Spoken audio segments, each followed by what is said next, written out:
Hey, how you doing today?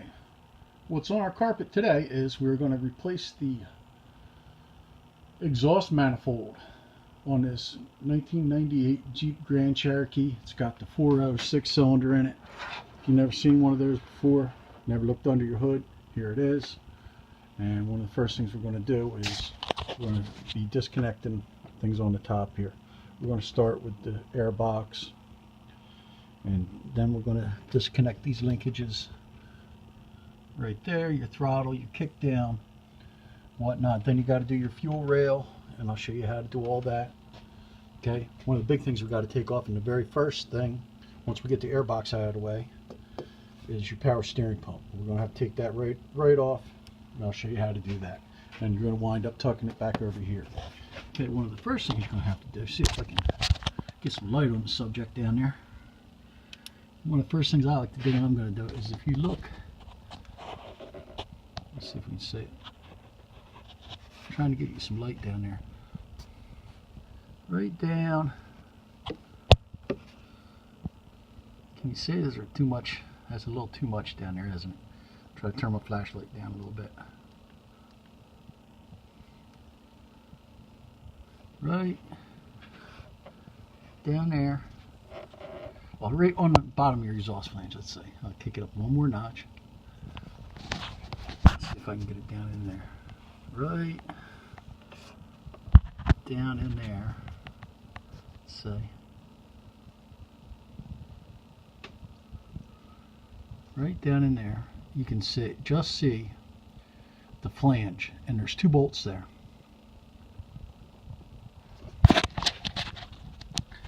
I guess I better show you that a little later. But anyway, you get the idea of what we're going to do. Okay, here we are back here on this exhaust manifold. And one of the first things you do is you're going to have to take off your air box. Now, it comes across here with a little pipe. Just pull it loose from here. And there's a little clippy around here, and you pull that loose. And now this piece will come off the snorkel. Then you come over here to the air box. You have 1, 2, 3, 4, 5, 6 clips. You pull those, you pull your air filter out. Then you'll be looking straight down. You'll see 1, 2, 13mm bolts. I already got them loose. And then what you're going to do is, this is connected right in here. So you're going to have to pull it back and up, like so. And you pull this out and up, like so, like that. You put that over there. Now what you're going to have to work on now is you got to get everything loose from the intake. Okay? And one of the things that's connected to the intake is the power steering. And first thing on that, you have to loosen the belt tensioner right down here. Okay? But the tensioner is loosened by, where the heck is it? There's a little, let's see if I can get a better picture of it. There's a little bolt right there, little 15, is that 13 or 15? I think that's 13. And you loosen that until the belt is loose. Okay, then you're going to take that, and there's a bolt right down there. You see that one? You're going to have to take that one out. Then you're going to have to remove these two here. And when I can get a little bit more done, I'll show you what else got to come off. Then you come over here. You start taking off your evap.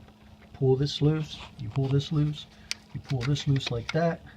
Then you start taking these off. These here, they pop off like this. Don't break them.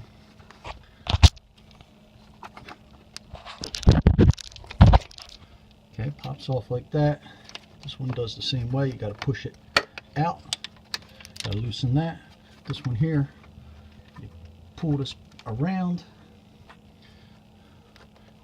Probably going to pop that one off with a screwdriver, but you get the idea. Then you come over here, you disconnect your fuel rail, any other little miscellaneous, and you look at where they go, okay, because you're going to have to do things like that. Okay, you're going to have to unplug all your injectors. You know, each injector has a 2 little clips. Plug them like this.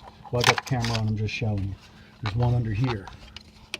I don't know if I can get one in there with my just my left hand, but then you got to pop all these loose.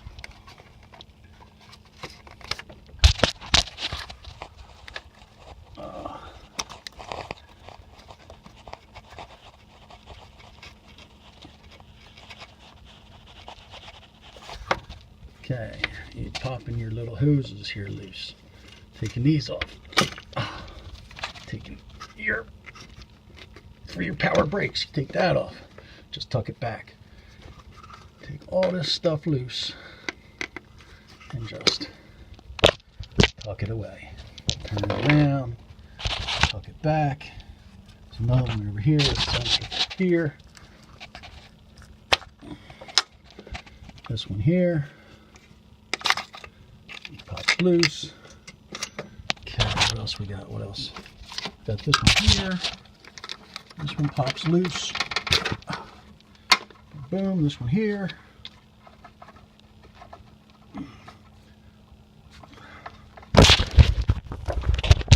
Loose. Okay, that's what I did real quick on the top that I could do with two hands. I'll show you anything else I come across as I go.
Okay, everything was loose around the top, and what I was able to do was there's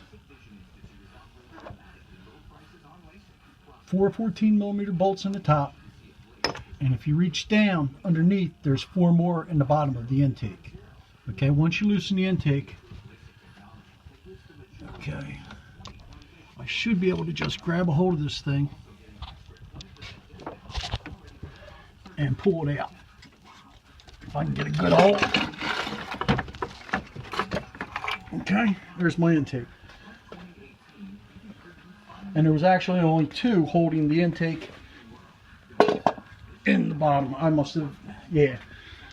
I pulled out 2 that were into the exhaust manifold there.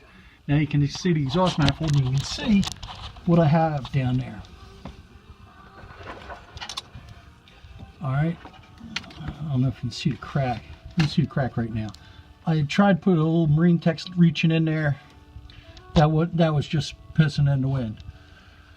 But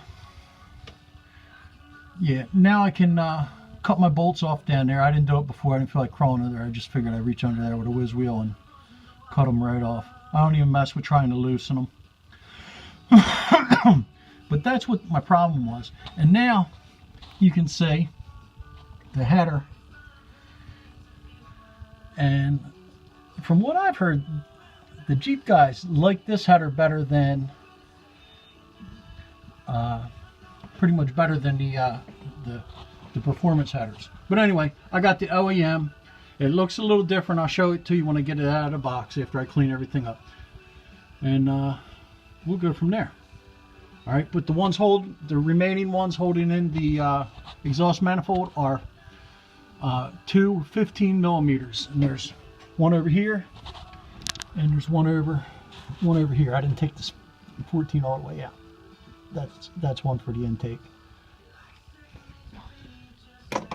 Okay, and that's pretty much what we're looking at. I don't see. Yeah, and you want to cut these bolts before you take these 2 out on the manifold. It'll make it a little easier cutting them. Okay, there you go.